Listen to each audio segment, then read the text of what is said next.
Yeah, it's the Archivest, y'all.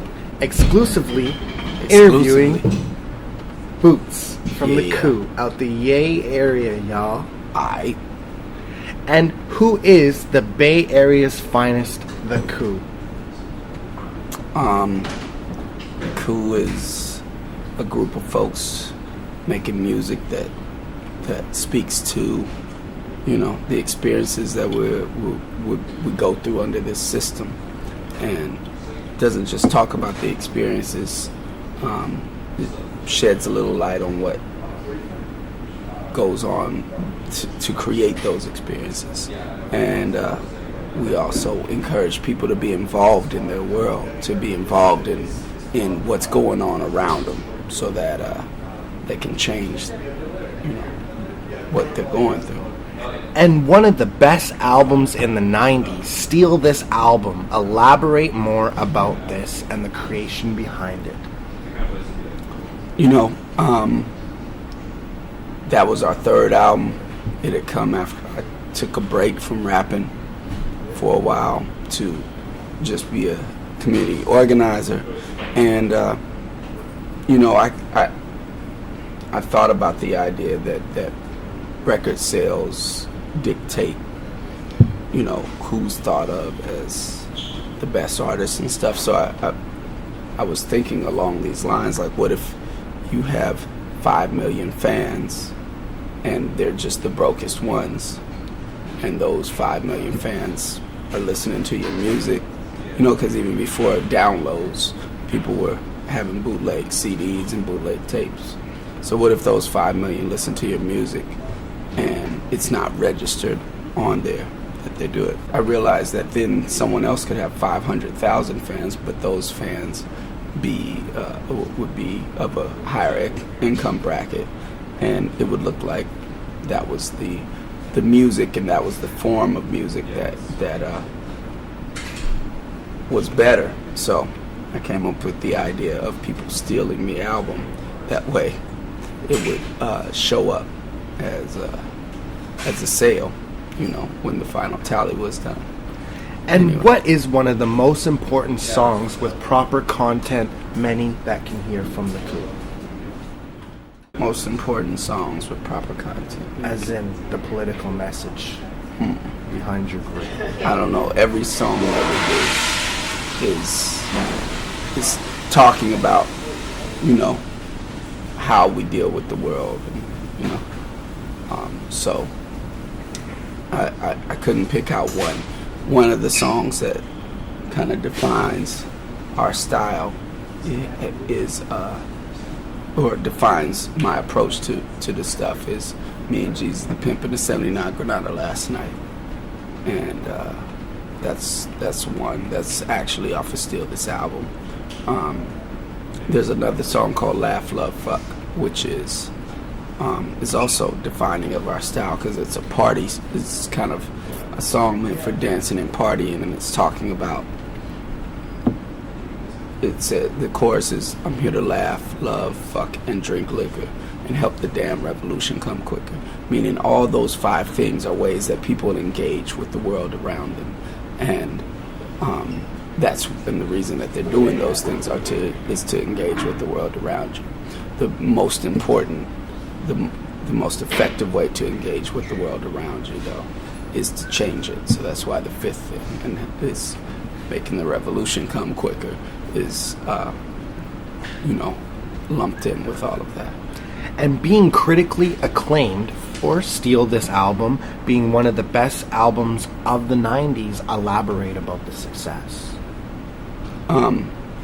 Well, every album that we put out, maybe because I haven't put out a lot of albums, I'm not that prolific. Every album has gotten a lot of acclaim. So that's Kill My Landlord, Genocide and Juice, Steal This Album, Party Music, and Pick a Bigger Weapon. But I'm glad people like it. I'm glad people recognize it and write about it. So, yeah. And on the political note, how do you think about Barack Obama being in power, and how does this motivate the Coup to continue the message behind the music?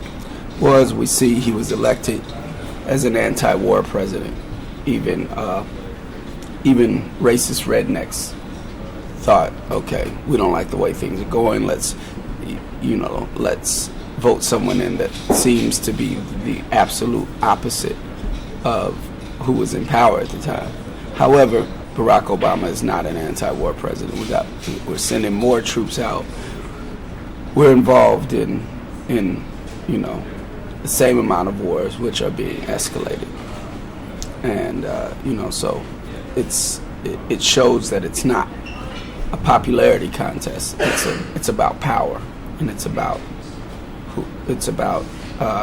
and that elections and politicians are puppets that work for the ruling class. They don't have their own individual power. The system is still the same. Things are still the same. And the songs My Favorite Mutiny and Pork and Beef being featured in the movie Superbad. How did this come about? That's some behind the scenes stuff that I don't even know. We have a publishing company, and they hit us up and said, "Oh, we put in this movie Superbad," and I was like, "Okay." And what is one of the most topics or subjects that are most important to the coup? People understanding that their life matters, that they can have an effect on the world, that they're the ones that are going to make the change. And how did the coup form and the name being discovered and found?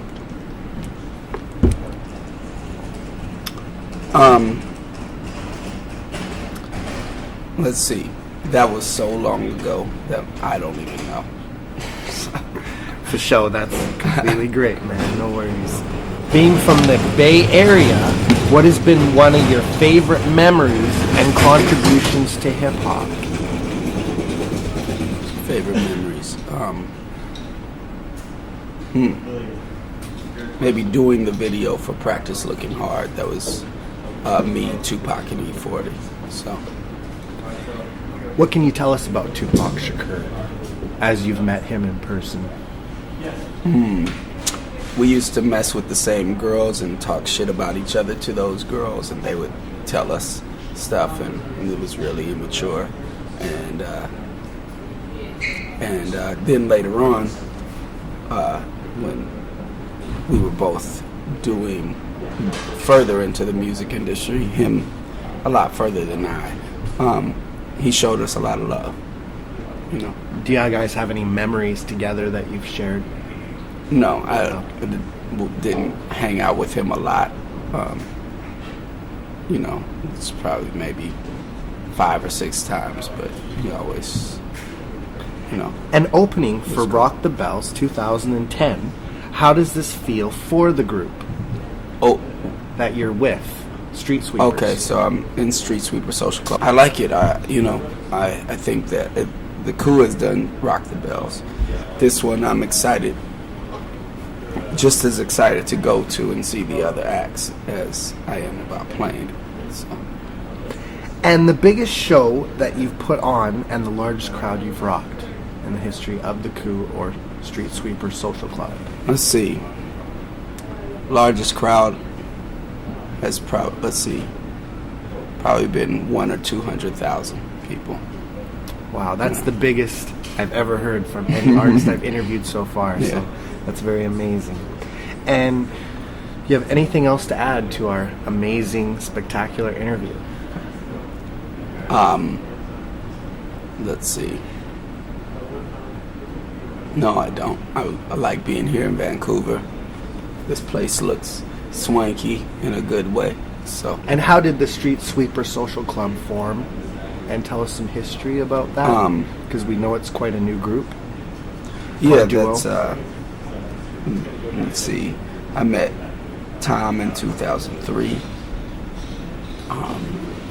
That was, and later on when Audio Slave broke up, he just came to me and said, we're in a band. It's called Street Sweeper Social Club. Street Sweeper coming from he got that idea from a lyric in 5 Million Ways to Kill a CEO. And you know, he said it's called Street Sweeper Social Club, and he handed me a tape of riffs that he did and asked me to write to him. And do you got any shouts? I'm gonna give a shout out to all the hip hop heads in Vancouver. The Coup is coming out with a new album soon, by the end of the year. Check out Street Sweeper Social Club also. And thank you for going. Awesome. And this is the Archivest, and you already know the name, y'all. Yeah.